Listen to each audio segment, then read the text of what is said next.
you ever heard a song and thought, wait, this song sounds a lot like another song? Well, it turns out that's something that happens all the time. And it's not just the people who listen to music that get that feeling, it's also the people who make it.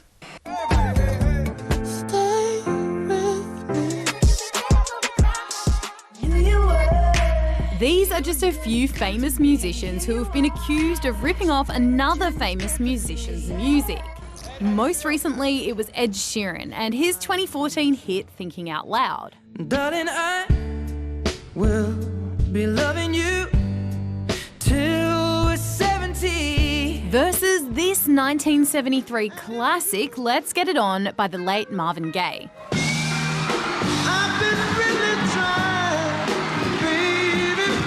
Nikki, how often do rich, famous artists get taken to court over copying? It happens less than you might actually think. It's fairly rare, but we do hear about these big cases because you're right, there is a lot of money at stake here. Ed Sheeran's hit was a hit. It earned him a lot in terms of royalties. But it can be more than just the royalties. It can also just be your right of creation. I understand why you would want to make a fuss and make it known that no, I created this thing, it's mine. You see, music is considered intellectual property. That's your own exclusive knowledge or creations. And intellectual property rights exist to protect them as your own. That includes patents, like you can get for your original invention, trademarks to identify your unique product or service, like a brand name or logo, trade secrets, like the secret recipe for your fried chicken or formula for your special cola, and copyright to protect your artistic or creative works, like a book, a movie, or a song.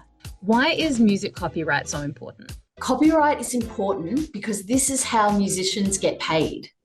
And copyright exists for these music creators as soon as their work is recorded or written down. But music copyright can get more complicated than that. Take the situation with Taylor Swift. She's been re-recording and re-releasing her old albums over the past few years. Because when she was 14, she signed a contract that gave the copyright of her original recordings to her record label. So there's copyright over the actual words and music that the songwriter owns, and then there's copyright over the recordings, the sound recordings of those songs. She can go away and she can re-record all of her own songs and then owns the recordings as well, and she'll earn all of the royalties from them too. It's also important to remember there's a big difference between copying or collaborating with another artist or sampling another artist's song.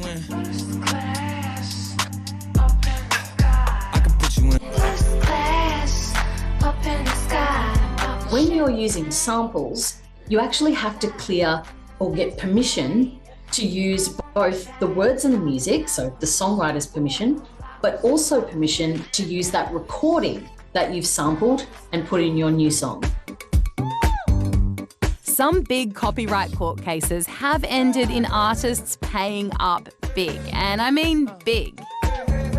But when it came to the case of Ed Sheeran up against the family of Ed Townsend, the co-writer of Let's Get It On, Ed was cleared of any copyright infringement. When your legs don't work like they used to before, let's get it on.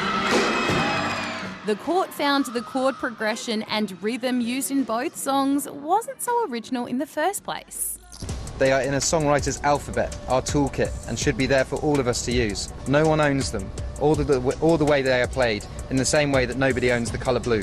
Coincidences happen all the time, with tens of thousands of songs being uploaded to streaming services every day, and everyone gets very excited when they hear this similarity, and some people jump to this rather unfortunate conclusion that the only explanation for the similarity they perceive is plagiarism. I don't wanna be good for a girl, I just wanna be good. A lot of musicians agree it happens. Probably every musician and songwriter's worst nightmare, because I personally, and I think us as musicians, would never intentionally copy anyone, because music is so personal to everybody and their brand, and especially an artist like Ed Sheeran. So can you play me some songs that sound similar but are actually completely different songs? Yeah, for sure. I'll be riding shotgun underneath the hot sun, feeling like someone. And then also John Mayer. And I'm free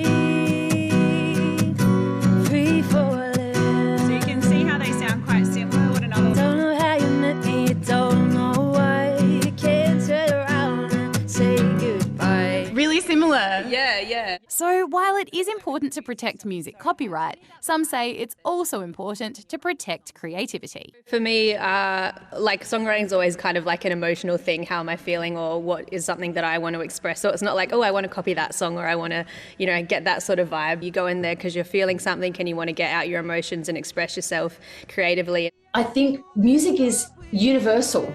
We as humans respond to it because it makes us feel, and that's why it's so important. So honey, now Into your loving arms. Oh, you can stop recording now. kiss me under the light of 1,000 stars.